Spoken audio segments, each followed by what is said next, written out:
bonjour à tous et bienvenue. Pour commencer, les activités du chef de l'État. Le président de la République, Alassane Ouattara, a reçu hier au palais présidentiel Babacar Cissé, le coordonnateur du système des Nations Unies en Côte d'Ivoire, et Pierre Laporte, le directeur des opérations de la Banque mondiale. Ces deux personnalités en fin de mission ont fait leurs adieux au président de la République. Le point tout de suite avec Awa Touré. Le directeur des opérations de la Banque mondiale pour la Côte d'Ivoire, Pierre Laporte, a remercié le président de la République Alassane Ouattara pour tout son soutien pendant ces 3 ans et demi de présence dans notre pays et profité de l'occasion pour évoquer avec lui le point sur la coopération entre la Côte d'Ivoire et la Banque mondiale. La Côte d'Ivoire et la Banque mondiale qui ont fait de réels progrès dans la promotion du capital humain et au niveau de la santé. Quand j'étais venu, la Côte d'Ivoire avait un portefeuille avec la Banque mondiale à environ 600 millions de dollars.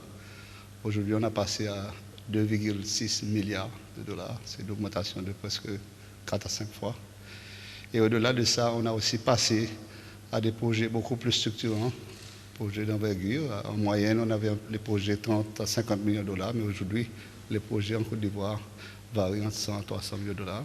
On a intervenu au plan infrastructure avec des projets importants, tels que le projet Grand Abidjan, le projet compétitivité des villes secondaires, San Pedro, Borqué.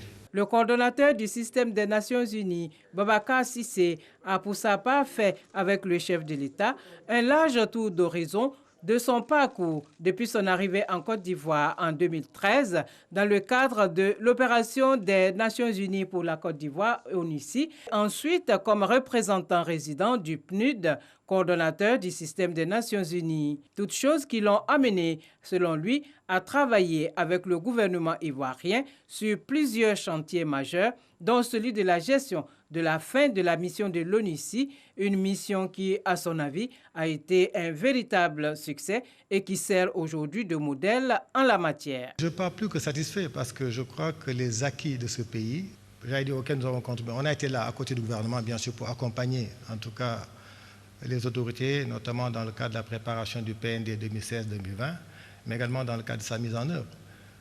Satisfait parce que tout simplement le système des Nations Unies a pu donc s'aligner sur les priorités du gouvernement et accompagner le gouvernement dans la mise en œuvre de ces priorités. Donc ça a été quelque chose de remarquable en fait, en termes d'accompagnement, en termes de partenariat. Et les acquis sont là. Je pense que sur tous les plans, nous sommes satisfaits des résultats atteints. Bien sûr, il y a encore des défis, mais bon, comme dans tous les pays du monde.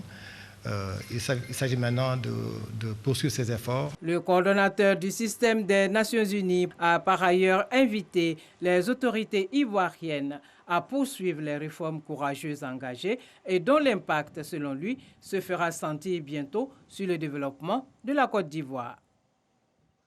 Direction à présent le Centre d'excellence régional contre la faim et la malnutrition dans la commune de Cocody, où le vice-président de la République, Daniel Kablan-Duncan, a ouvert hier la première concertation régionale. Plus de détails dans le journal de 13h. Un drame hier dans la commune de Port-Bouët. Un incendie s'est déclaré la nuit dernière dans le Grand Marché. Les sapeurs-pompiers militaires de l'Indénié, soutenus par les pompiers de la Société ivoirienne de raffinage, les pompiers du port autonome d'Abidjan et des éléments de l'armée française ont pu circonscrire les flammes. Les dégâts matériels sont importants. À noter qu'une enquête a été ouverte pour connaître les causes du sinistre. La nouvelle est tombée hier au Sénégal. Le frère du président de la République, Macky Sall, a annoncé hier sa démission de la Caisse des dépôts et consignations, la CDC, qu'il dirigeait depuis septembre 2017, à la suite d'un scandale de corruption révélé le 3 juin dernier. Une enquête avait révélé que Franck Timis, un magnat roumano-australien des affaires, a fait un paiement secret d'environ 146 millions de francs CFA à une entreprise dirigée par le frère du président sénégalais dans le cadre de contrats pétroliers et gaziers. En Mauritanie, les candidats de l'opposition à la présidentielle accusent des éléments de la police d'avoir procédé à une série d'arrestations parmi leurs militants avant de saccager les sièges de Biram Da Abed et de Khan Hamidou Babar. Hier, en début de soirée, des échauffourées ont opposé des militants, des candidats de l'opposition et des unités de la police anti-émeute dans plusieurs quartiers de Nouakchott, la capitale. 2 survivants ont été miraculeusement retrouvés hier dans les décombres d'un immeuble chinois en construction qui s'était effondré samedi au Cambodge, faisant au moins 25 morts, alors que les sauveteurs avaient abandonné tout espoir. Enfin, Coupe d'Afrique des Nations 2019, les éléphants de Côte d'Ivoire ont fait hier une belle entrée en battant l'Afrique du Sud par 1-0. Les pachydermes ivoiriens ont désormais 3 points. Il y a eu également 2 autres rencontres, Tunisie 1, Angola 1, Mali 4, Mauritanie 1. À noter 2 matchs aujourd'hui, mardi 25 juin 2019, Cameroun, Guinée-Bissau à 17h et Ghana, Bénin à 20h. Merci de nous avoir suivis. Je vous retrouve avec beaucoup de plaisir à 13h.